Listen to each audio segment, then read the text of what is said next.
ya? Iya. Ya, silakan masuk. Boleh duduk di sebelah sana. Ibu duduk mana? Ya, silakan duduk. Bisa dienakan duduknya. Perhatikan mungkin, boleh. Atau AC-nya kedinginan nggak? Sudah cukup Pak. Sudah cukup. Iya. Berarti benar ya ini dengan Mbak Hanum. Betul. Oke, Hanum yang chat ibu semalam kan mau ngajakin konseling. Pagi ini Mbak Hanum habis dari mana nih? Kok kayaknya rapi banget. Namanya rapi ya Bu. Saya habis dari kos aja sih Bu. Habis dari kos aja. Emang nggak ada kelas kah hari ini? Enggak, hari ini kebetulan udah free semua. Oh, udah free semua. Berarti udah libur ya? Belum sih. Oh, belum. Masih. Oh, pantesan kok belum pulang ya gitu Iya ya. benar. Tapi udah kenal belum sama ibu? Di posternya itu kan tulisannya Ibu Anissa Zarima ya Bu. Iya. Nah, oke, kalau gitu mungkin ibu perkenalan dulu ya. Mungkin kenalin Mbak Hanum, nama ibu Anissa. Mungkin Mbak Hanum bisa lebih enaknya gitu manggil Bu aja nggak apa-apa. Terus ibu di sini nantinya akan jadi konselor Hanum yang membantu Mbak Hanum untuk setidaknya sedikit menyelesaikan atau ya kita merumuskan bersama-sama lah masalah yang sedang Mbak Hanum hadapi. Kira-kira kabar Mbak Hanum hari ini gimana? Hari ini baik Bu, ngantor aja sih. Ngantuk aja sedikit, padahal dari kos ke sini udah merasakan kan? Iya benar Bu. Kalau tidurnya kurang kah semalam? Iya Bu. Cinta apa emang? Scroll TikTok sih. Nggak ada tugas ya? Enggak. Oh, oke. Ya udah kalau gitu. Kira-kira Mbak Hanum udah pernah ikut konseling atau belum sebelumnya? Belum. Sama santri? Belum. Oh, oke. Berarti kalau belum, Mbak Hanum udah cari tahu atau juga tentang konseling itu akan seperti apa? Belum. Belum juga. Oke, kalau gitu berarti ya ibu sedikit jelaskan ya. Kalau konseling itu adalah proses bantuan yang didampingi oleh ahli. Kalau di sini nanti ibu ya sebagai konselor Hanum. Nah, nanti di sini ibu akan membantu Mbak Hanum untuk menyelesaikan masalah yang sudah dihadapi oleh Mbak Hanum. Dan nanti di sini tuh ada beberapa asas yang memang harus disepakati dan itu memang sudah menjadi standar operasional dari konseling. Itu ada asas kerahasiaan di mana nanti segala hal yang memang kita bicarakan atau rahasia-rahasia apa aja yang memang kita obrolin itu kita sepakati untuk tidak dibicarakan di luar. Jadi walaupun ibu adalah orang lain di sini dan hanya sebagai konselor Hanum, ibu juga berjanji untuk tidak membicarakan atau mengumbar permasalahan Mbak Hanum. Nah, selanjutnya ada asas kesukarelaan. Mbak Hanum sukarela kan datang ke sini? Oke. Nah, berarti kalau sukarela Mbak Hanum sudah bisa dan memang sukarela datang ke sini. Terus ada time limit juga, itu waktu batasan. Jadi konseling itu batasan waktunya di 40 sampai 45 menit. Nanti kalau setelah itu ternyata masih ada hal yang perlu kita bahas lebih lanjut atau mungkin masih ada hal yang bisa kita lakukan di konseling selanjutnya, nanti kita janjian lagi ya untuk melakukan konseling selanjutnya.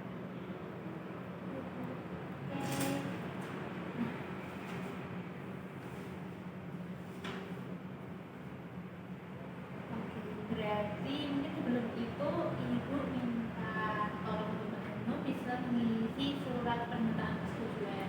Nah, di dalam surat pernyataan persetujuan itu Mbak nanti ada nama Mbak Hanum, terus ada jenis kelamin, ada alamat, terus nanti di bawahnya kita akan menyetujui soal ketersediaan terlibat penuh dan aktif selama proses layanan konseling berlangsung. Terus Mbak Hanum juga bersedia memberikan informasi dengan jujur mengenai masalah yang sedang Mbak Hanum hadapi. Terus ada identitas dan informasi yang memang Mbak Hanum berikan itu akan saya rahasiakan seperti yang sudah saya bicarakan tadi soal asas kerahasiaan. Terus ada hal-hal yang terkait dengan waktu dan tempat yang nantinya harus disepakati bersama seperti tempat yang sudah kita lakukan sekarang. Kira-kira dari poin-poin ini ada hal yang kurang serap dan ya. Oke, kalau tidak berarti kita bisa langsung tarik.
Jadi secara singkatnya itu tuh merasa tidak enak untuk mengatakan tidak kepada orang yang mereka benar-benar berbeda gitu ya. Nah, kalau kira-kira itu tuh dari kapan? Sebenarnya kayaknya dari dulu ya Bu, tapi saya mulai ingatnya tuh pas SMA. Jadi baru ngapnya pas SMA. Ya, tapi kayaknya emang udah dari dulu. Oke.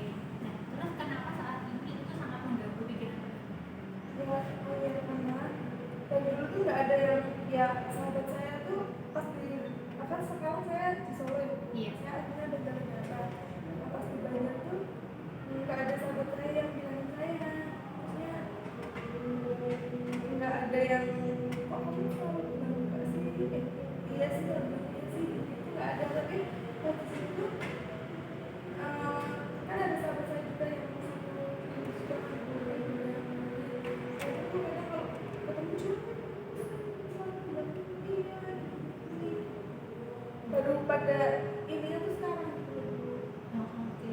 Berarti baru benar-benar pikirannya itu pas sekarang karena kamu benar-benar Iya.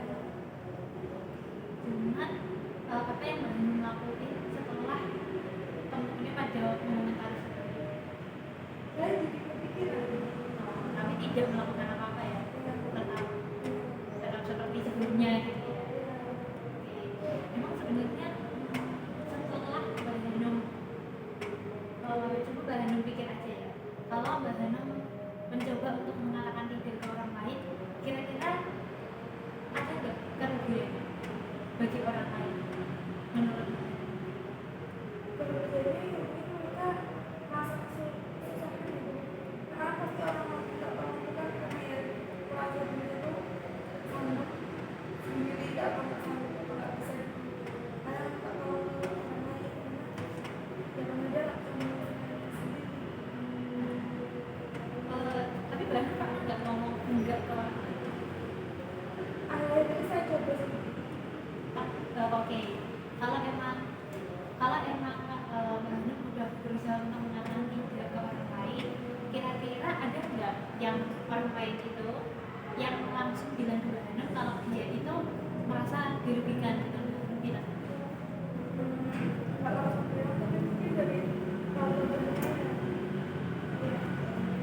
berarti nggak langsung bilang, tapi emang Mbak Hanum itu merasa bahwa raut wajahnya itu menunjukkan seperti itu gitu ya.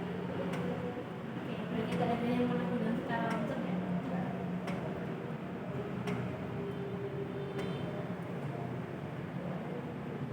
Tapi kira-kira Mbak Hanum pernah nggak sih nanya ke teman-temannya kayak kan teman-temannya kan berarti menganggap Mbak Hanum itu too much kan dalam mengiyakan orang lain gitu. Pernah nggak nanya makanya menurut kamu aku too much gitu? Pernah, saya kadang kayak kenapa sih orang cuma kayak gini aja gitu, kamu bilang kayak gini aja kan gitu, cuma kenapa sih? Tapi selama ini Mbak Hanum pernah merasa keberatan dan juga membagi orang lain. Enggak ya, bukan aja ya,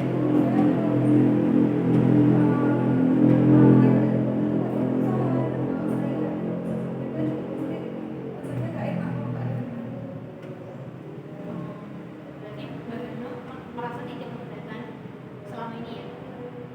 Terus kalau merasa tidak keberatan, kenapa Mbak Hanum memikirkan perkataan teman-temannya yang lain kalau Mbak Hanum itu too much, padahal Mbak Hanum tidak merasa keberatan?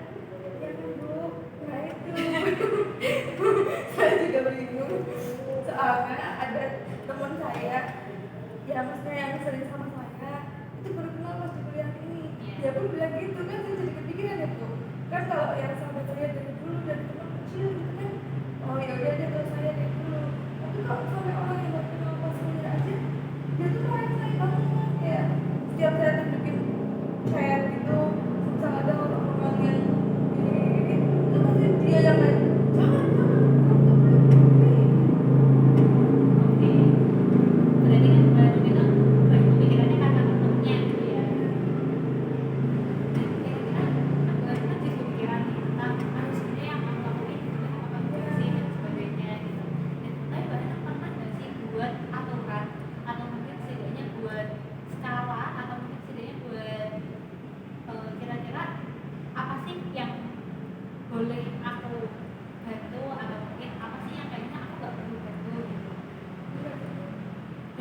semuanya boleh gitu ya.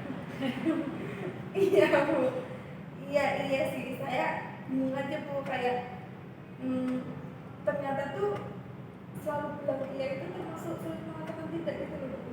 Dan itu tuh ternyata nggak baik ke teman-teman saya. Saya baru menyadari pikiran seperti itu. Baru merasa dimanfaatkan gak oleh Nah itu awalnya nggak sama sekali Bu. Awalnya nggak sama Teman-teman sekali. saya bilangnya kayak gitu terus. Temen-temennya bilang kalau Mbak Hanum itu dimanfaatkan oleh temen-temen yang lain, tapi Mbak Hanum merasanya Iya, tapi tuh mereka kayak saya kepikiran juga sih Bu, kayak kan ngechat saya ya Bu, misal jemput aku dong sini gini gitu, mungkin tanpa bilang tolong dan lain-lain. Nah itu udah saya jemput, terus waktu yang hari lain kayak anterin selamat dong, aku mau latihan gini gitu, terus ya saya lakuin, terus kayak anterin gini dong gini sebenarnya tuh nggak apa Bu, tapi teman saya tuh bilangnya kayak kamu dia aja nggak minta tolong, nggak bilang makasih, dan apa, lihat kamu tuh kayak berbeda dia disuruh doang gini padahal menurut saya mungkin pertemanan bukan ada saling menolong ya Bu gitu. menurut Mbak Hanum ya. Ya tapi pas teman saya bilang itu yang pas kerasa banget ini sih yang satu orang ini itu langsung kayak apa ini juga ya, karena sebelum tidur kan saya berpikir ya Bu, kok dari dia sampai bilang gitu. Nah terus saya baca chatnya dari atas itu ya, chatnya itu pas emang kalau mau misal minjem uang atau minta jemput atau ya beliin apa gitu. Oke, dan terus setelah Mbak Hanum mendengarkan banyak perkataan temennya, Mbak Hanum itu jadi merasa terbebani nggak membantu orang lain itu? Jadi Berarti sekarang Mbak Hanum merasa terbebani membantu orang ke orang itu ya ke orang itu aja, tapi ke yang lain juga terima. Tapi Mbak Hanum itu merasa bersalah kan, jadinya Mbak Hanum merasa terbebani membantu si orang itu kan. Pernah nggak ngomong enggak saat orang itu minta bantuan? ya akhir-akhir ini pernah Bu sekali, terus kayaknya dia kalau ke saya tuh menolak gitu loh Bu, jadi sekarang dia udah nggak pernah meminta bantuan lagi kepada saya. Terus Mbak Hanum merasa bersalah nggak saat ngomong begitu? Iya, kayak Walaupun sama si orang itu. awalnya ya sih Bu, tapi lama-lama teman saya bilang kayak ya mereka tuh udah mencoba kayak saya pikir juga ya udah mungkin kalau emang teman-teman sama saya kan ya bisa menerima apa adanya. Kira-kira perasaan overthinking dan bersalahnya itu muncul setiap kapan? Apakah setiap mau tidur aja kan seperti yang Mbak Hanum ceritain di awal tadi, atau ada tiba-tiba datang Sebenarnya pas mau tidur sih Bu, pas mau tidur aja ya? Saat itu muncul apa yang Mbak Hanum lakukan? ya itu saya bilang maksudnya perlu nggak sih buat bantuin orang itu, perlu nggak sih buat bantuin orang tidak. Berarti tujuan Mbak Hanum datang ke sini itu Mbak Hanum untuk pengennya mau yang mana dulu nih? Jadi kan ada beberapa masalah yang ternyata perlu kita bedahkan lebih lanjut soal benar nggak sih kalau aku benar nggak sih aku kalau misal pikirnya tuh bantu orang lain itu benar apa enggak gitu kan? Nah atau ingin belajar untuk mengatakan tidak ke orang lain, atau justru malah ingin menghilangkan overthinking dari topiknya. Kira-kira dari tiga itu mana nih yang kita bahas dulu? Kayaknya yang saya Mengatakan tidak dulu ya, karena Mbak Hanum merasa itu lebih urgent dibanding dua yang lain. Oke, berarti karena kita udah tahu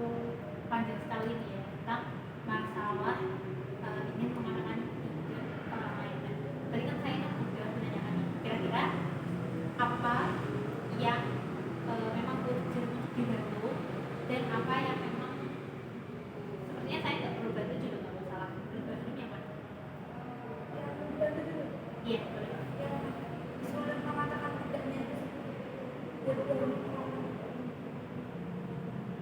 Oke.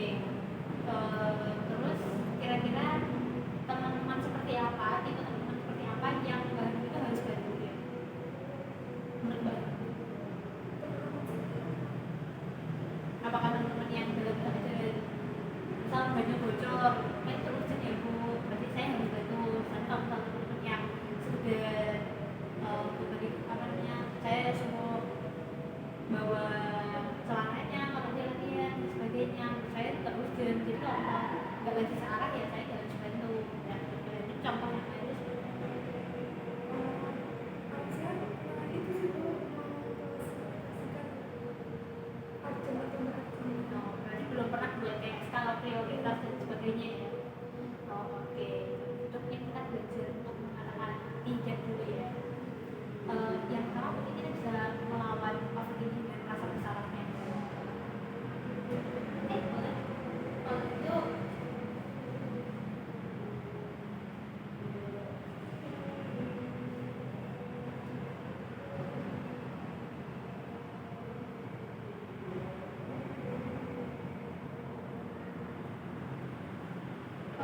itu tadi kita udah cerita soal gimana sih sebenarnya dan apa aja sih. Nah, kira-kira jika kita rangkum bersama agar nanti tujuan kita juga lebih jelas, itu mungkin kalian bisa membantu ibu untuk mengisi kira-kira apa sih hal yang ingin dicapai pada organisasi kita saat ini.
Oke, berarti kita sepakati bersama dulu ya bahwa tujuan yang memang benar-benar dicapai adalah berani mengatakan tidak dan membuat pikiran saya itu jadi lebih rasional. Oke, berarti Mbak Hanum juga sudah tahu nih bahwa ada pikiran rasional dan irasional pada diri manusia.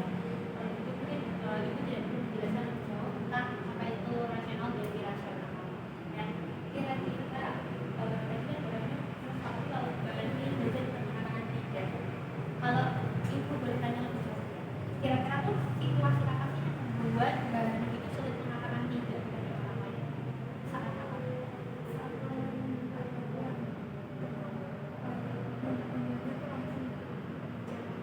kalau misalkan kita bisa berpikir ya Bu, kalau langsung itu saya nggak tahu cara melakukan itu. Memang apa sih pikiran Mbak Hanum saat mau menolak permintaan orang lain? Karena saya pernah minta bantuan pas saya lagi nggak bisa, terus nggak ada yang mau tuh, nggak enak kan. Saya kalau di posisi itu terus saya nggak enak juga. Berarti ketakutan Mbak Hanum setelah Mbak Hanum mengatakan tidak itu adalah Itu adalah mereka yang kesulitan. jadi Mbak Hanum merasa kalau misalnya Mbak Hanum mengatakan tidak, otomatis orang lain akan merasa kesulitan gitu ya. Tapi kira-kira pikiran-pikiran seperti itu tuh pernah terjadi nggak sih dalam dunia nyata? Kayak Mbak Hanum tuh pernah melihat langsung mungkin, atau mungkin ada orang yang cerita ke Mbak Hanum kalau dia itu sulit mengatakan kayak dia itu jadi kesulitan karena Mbak Hanum itu nggak bisa bantu dia, atau mungkin Mbak Hanum lihat kalau gara-gara aku gak bantu dia gitu ya, dia jadi bawa barang banyak, atau mungkin dia jadi kesusahan kayak kan Mbak Hanum pernah lihat langsung apa?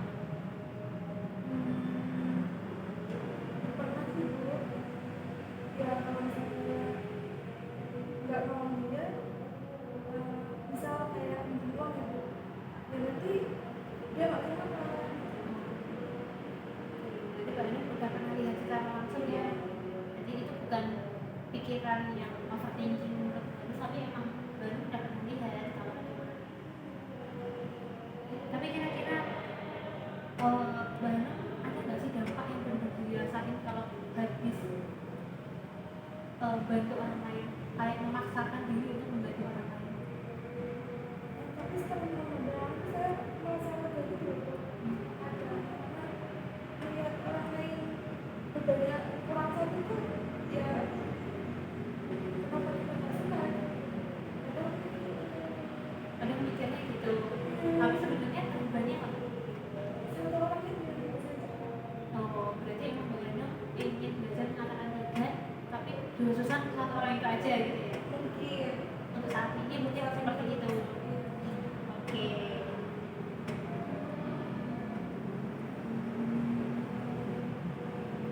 Oke, tapi kan tadi Mbak Eno udah cerita ya, sama kalau Mbak Eno itu melihat orang lain dengan maksudnya dia ya, Alif, dan keadaan yang begitu berat, Mbak Eno sudah sempat beberapa kali mengatakan tidak.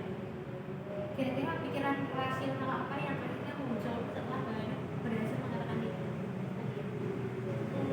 ini karena dari teman saya sih ya teman saya bilang itu di pengalaman hidup kamu jadi kalau kamu melakukan ya itu hak kamu jadi pikiran itu kayak beban orang itu sudah nggak apa-apa kok selesai. Berarti itu pemikiran rasional yang muncul ya, berarti kan karena temennya. Iya, Tapi menurut Mbak Eno itu pas atau enggak? pas. Berarti memang Mbak Eno pemikiran yang muncul itu juga sesuai dengan apa yang dikatakan oleh teman-teman Mbak Eno. Tapi Mbak Eno kan masih jarang-jarang ya mengatakan tidak kepada orang lain, tidak kepada dia ya khususnya. Pikiran apa sih yang muncul yang mendorong Mbak Eno saat Mbak Eno mau terus-terusan mau tidak ke dia? Pikiran itu pas saya tidak Iya, kayak kan Mbak Eno ingin belajar untuk sering ngomong tidak ke dia gitu kan. Tapi Mbak Eno cerita kalau masih jarang nih, berarti kan ada pikiran yang mengganggu Mbak Eno sehingga Mbak Eno itu ya, aduh aku ngomong enggak tapi kenapa gitu. Karena apa sih pikiran yang mengganggu? ya itu tapi saya cuma merasakan nggak ditolong itu pas untuk salah bantuan itu maksudnya nggak enak banget ya itu saya selalu mengisikan kalau saya jadi dia nggak ada yang nolong gimana Oke. Nah, berarti kalau dari situ ada satu teknik yang bisa Ibu ajarkan dan mungkin kita coba dulu ya seminggu ini. Mungkin khususnya untuk dia dulu itu adalah namanya talk stopping atau teknik untuk belajar mengatakan tidak kepada diri sendiri. Kan tadi kan Mbak Anu cerita kalau saat Mbak Anu ingin mencoba mengatakan tidak ke dia khususnya itu Mbak Anu tuh selalu pikiran nanti kayak dia kayak aku dulu ya, nanti dia kayak merasakan apa yang aku rasakan dulu. Dan Mbak Anu tuh merasa bahwa merasa terbebani kalau terus-terusan mengingatkan dia. Berarti kan ada pemikiran atau mungkin pemikiran negatif dan overthinking yang langsung muncul seperti itu gitu ya Mbak Anu. Nah, teknik ini Ibu rasa mungkin bisa kita coba dengan belajar mengatakan tidak ke diri kita. Misal ada pemikiran kayak nanti kalau aku nggak ikut dia bakal keberatan deh. Nah, baru itu bisa mengatakan tidak dengan terserah Mbak Anu mau gimana. Apakah dengan ngomong di dalam diri sendiri untuk menyetop pemikiran itu kayak stop enggak aku nggak boleh mikir kayak gitu. Emang aku keberatan. Itu juga benar-benar ya pemikiran rasional yang disampaikan oleh teman-teman Mbak Anu yang ternyata Mbak Anu juga merasa relate dengan temennya, ya merasa sesuai gitu ya.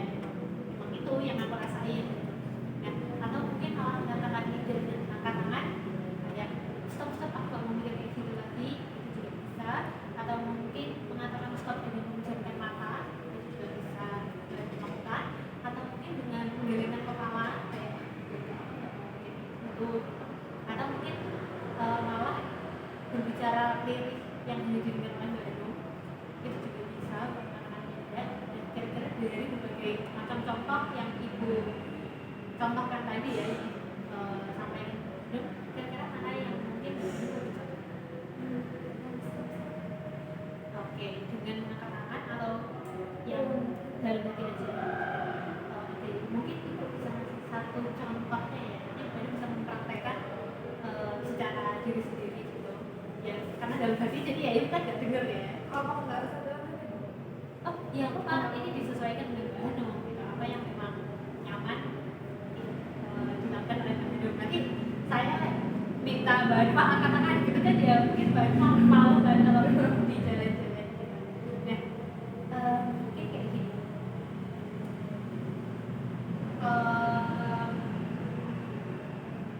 pikiran negatif yang muncul itu adalah kalau aku nolak nanti dia kecewa dan menganggap aku jelek. Kira-kira Mbak Neneng akan melakukan apa? Enggak. Nah, oke, tapi nanti dalam hati gitu ya. Ya, Oke. berarti yang ngomong itu apa saya? Nah, ya Pak, ya Saya sendiri. saya ya aku sendiri. Oh, berarti saya ini lagi ngambil dari diri saya sendiri. Iya, betul. Saya gak kayaknya dalam hati. Iya juga. Oh. Tapi mungkin ini kita bisa bicarakan secara langsung ya, karena kalau dalam hati ibu tadi kan. Berarti tetap bukan. Ya, Gitu. tidak jadi. Nggak dalam hati. Soalnya tadi kalau dalam hati kan ibu nggak tahu nih, wah, Mbak Ibu udah mencoba apa belum, ibu nggak dengar kan. Cuma kalau kita coba dengan bicara dulu kan, setidaknya kalau dalam hati yang lebih gampang. Tapi sebenarnya bayarnya nggak? Boleh? Mengatakan tidak itu sebenarnya boleh nggak sih Bu? Tapi kan bukannya di gimana ya, di agama kita juga diajarin kalau membantu orang lain itu sangat baik ya. Sebagai manusia kan juga membantu orang lain. Nah itu juga kepikiran. Oh iya. Aduh maaf ya Bu. Gak apa-apa, banyak. Mutar. Mungkin sebelum kita melakukan ke topiknya ya. Dan jadi dengan pertanyaan Mbak Hanum itu, tadi kan makanya saya tanyakan kan di awal, kira-kira Mbak Hanum itu merasa terbebani gak sih dengan membantu orang lain? Dan mungkin dalam salah satu riwayat di dalam ajaran kita ya, itu kan disebutkan bahwa manusia itu ya yang paling baik adalah yang bermanfaat untuk orang lain. Dan tetapi kan bermanfaat itu bukan yang sampai memasakkan diri kita kan, yang pastinya tuh ajaran kita nggak akan memaksakan kita untuk harus pokoknya dalam keadaan apapun kamu harus membantu dia gitu. Nah, terus gimana kalau misalnya kita lagi dalam keadaan yang terbebani, kalau kita masih dalam keadaan yang mungkin lebih berat dari yang dia atau mungkin orang yang kita bantu, atau mungkin kita itu masih ada banyak kerjaan, masih banyak tugas dan sebagainya, maka kita bisa minta maaf untuk tidak bisa membantu dia terlebih dahulu. Nah, makanya tadi kan di awal juga saya tanya, kira-kira bagaimana merasa terbebani nggak membantu dia, atau merasa berdampak negatif nggak bagi Mbak Hanum, atau gimana sih perasaan Mbak Hanum kalau misal terus-terusan bantu dia atau mungkin memaksakan dia. Cuman tadi kan Mbak Hanum cerita kalau Mbak Hanum itu kan dengan dia gitu ya, khususnya itu cukup merasa terbebani, cukup merasa overthinking dan sebagainya. Nah, berarti kan itu sudah tidak sesuai nih dengan apa yang seharusnya gitu kan. Harusnya kalau kita berbuat lain ya kita tidak merasa dia berutang budi kepada kita gitu kan, tidak ada utang yang harus dibayar gitu kan. Nah, karena kita ya membantu secara ikhlas gitu, dengan tanpa pamrih, tanpa ingin mengharapkan apa-apa gitu. Nah, tapi kan beda kalau kita mungkin sudah dalam keadaan yang cukup terpaksa gitu, atau mungkin sampai memaksakan diri untuk membantu orang lain. Itu sih ya, orang mungkin yang tadi yang diskusikan lagi. Kalau misalnya apa tetap boleh?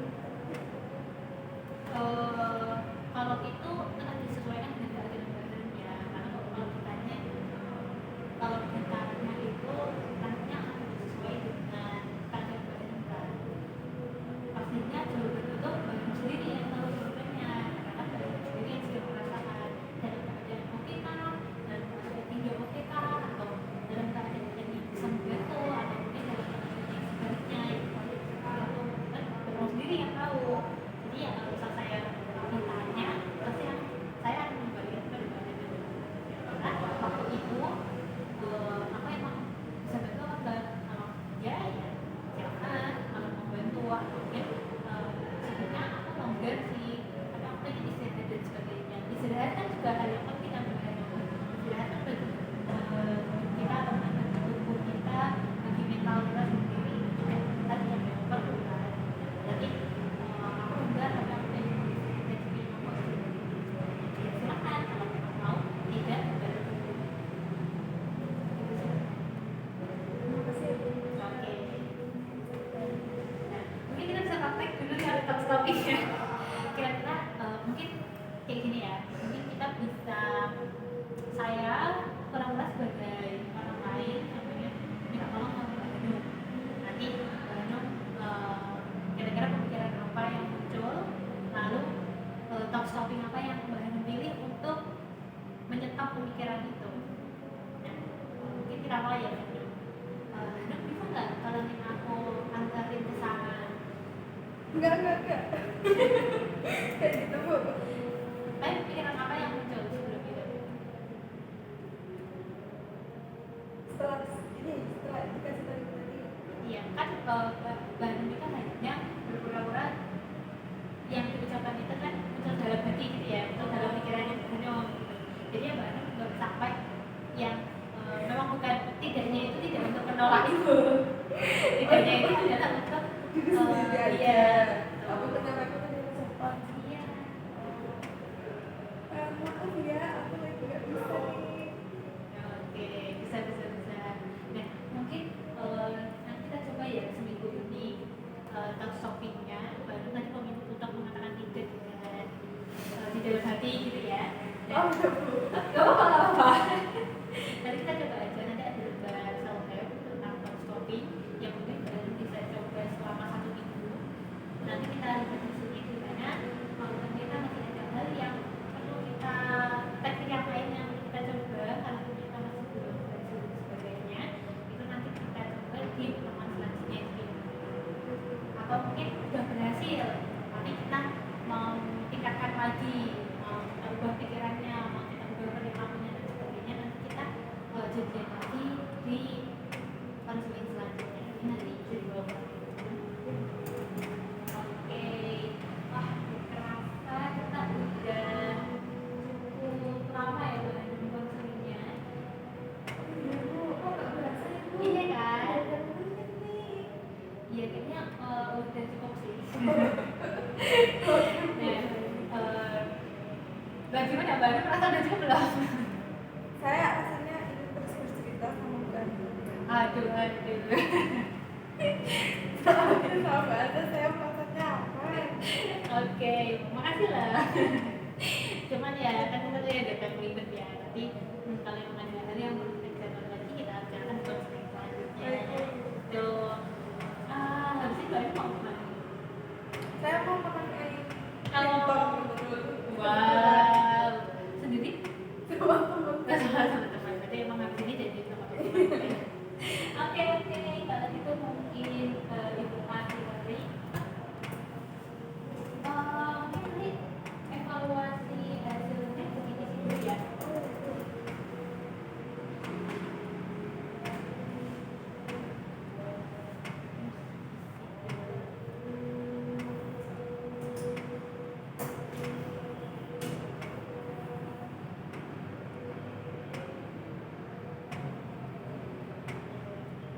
Jadi evaluasi hasil itu untuk Ibu biar Ibu bisa tahu kira-kira apa sih hal yang kita tingkatkan gitu ya, dan kira-kira juga apa sih hal yang sudah dicapai gitu.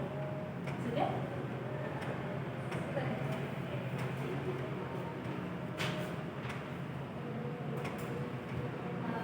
Mungkin gitu aja dulu ya. Kalau misalnya hal ya kita bisa lanjut selanjutnya. Mungkin kurang lebihnya juga Ibu mohon maaf kalau ada perkataan dan mungkin ada hal yang ternyata cukup membuat salah paham dan sebagainya. Ibu mohon maaf. Semoga setidaknya tadi kita coba dulu ya scoutingnya seminggu. Nanti kita lihat perkembangannya setelah ini. Mungkin Mbak Hanum mau langsung makan ayam Ayam. dari ibu teman-temannya. Oh iya. Saya mau terima kasih banyak juga ya sama Mbak Asri. Sudah mendengarkan cerita saya, sudah memberikan insight baru untuk saya. Jadi saya berpikiran yang lebih baik setelah bersama. Oke, ya, saya cukup senang mendengarnya kalau pelajaran saya bisa membantu Hanum. Oke, boleh. Saya pamit dulu ya, Bu. Ya, Makasih. sama. Berapa menit? 38.